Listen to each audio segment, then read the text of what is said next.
তিলকে তাল করা হচ্ছে। বেলডাঙ্গার ঘটনায় এনআইএ তদন্তের মতো কিছুই ঘটেনি, এমনই মন্তব্য করলেন অধীর রঞ্জন চৌধুরী। শনিবার বহরমপুর জেলা কংগ্রেস কার্যালয়ে সাংবাদিক বৈঠকে অধীর চৌধুরী বলেন, এনআইএ তদন্ত করার মতো কোনো ঘটনা বেলডাঙ্গায় ঘটেনি। পুলিশের উদাসীনতায় এতটা অশান্তি ছড়িয়েছে। দায়িত্বে থাকা পুলিশ আধিকারিকদের বিরুদ্ধে তদন্ত করে তাদের তলব করা হোক। মানসিক স্বাস্থ্যের জন্য সবার আগে যে নামটি মনে ভেসে ওঠে, সুস্থ মনের ঠিকানা মনোবীক্ষণ। যোগাযোগ নাম্বার 7477799513। যে বেলডাঙ্গার এই ঘটনায় তদন্তে এনআইএ তারা দায়িত্ব নিচ্ছে। এনআইএর কাছে কেউ দাবি করেছে এমন কথা আমার জানা নাই। যে এনআইএ করতে হয় বলে হাইকোর্টেও সুপ্রিম কোর্টে কেউ গেছে বলে জানি না। হয়তো এমন হতে পারে যে এনআইএ সুমোটো নিজে থেকেই এই ঘটনা তদন্ত করার ভাবনা চিন্তা করেছে এবং নিয়েছে।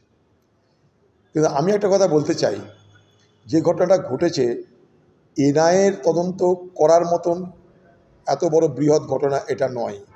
সাধারণ মানুষ, গ্রামের পরিযায়ী শ্রমিক বাইরের রাজ্যে বিপদে পড়েছে, মারা গেছে, তাদের মনে হয়েছে এটা মেরে দেওয়া হয়েছে, খুন করা হয়েছে, কারণ এরকম ঘটনা আগে মুর্শিদাবাদে ঘটেছে।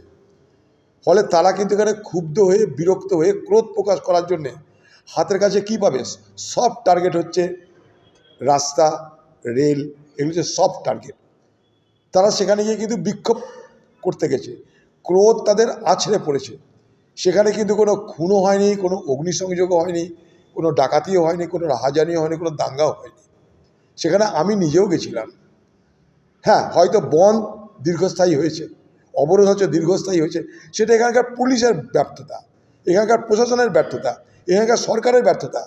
তাদের সঙ্গে কেউ আলোচনা করতে গেলে এ বন্ধ 5 ঘন্টা 6 ঘন্টা অবরোধ থাকতো না। তাদের সঙ্গে কেউ যদি ঠিক মতো আলোচনা করতে তাহলে এই অবরোধ 5 ঘন্টা 6 ঘন্টা স্থায়ী হতো না। সেখানে পুলিশের সঙ্গে কোনো খণ্ডযুদ্ধ হয়নি, সেখানে কোনো গুলিগোলাও চলেনি, সেখানে কাঁদানে গ্যাসও ছোড়া হয়নি। কিন্তু একটা অবরোধ হয়েছিল, অবশ্যই হয়েছিল, কারণ প্রশাসন বলছে অবরোধ তুলতে প্রশাসন কোনো উৎসাহ দেখায়নি। আর যারা অবরোধকারী তারা বলছে চালিয়ে যাই আমরা।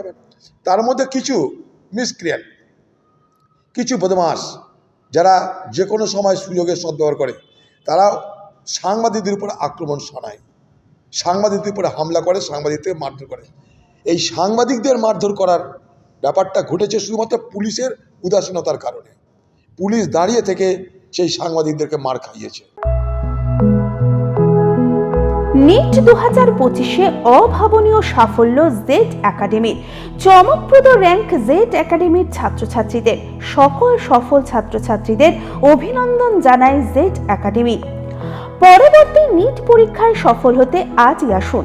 আমাদের সুবিধা digital classroom, 24 hours CCTV camera, ছেলে ও মেয়েদের পৃথক ক্লাসরুম ও হোস্টেল, নিয়মিত DPP, problem solving and doubt clearing class, কলকাতার অভিজ্ঞ শিক্ষক মণ্ডলী, স্বাস্থ্যসম্মত রুচিশীল খাবার, নিট বেসিস পড়াশোনা, কালচারাল অ্যাক্টিভিটি, গেস্ট টিচার দ্বারা মোটিভেশন ক্লাস, সবুজে ঘেরা পরিবেশে 24 ঘন্টা বিশুদ্ধ জল ও বিদ্যুৎ পরিষেবা।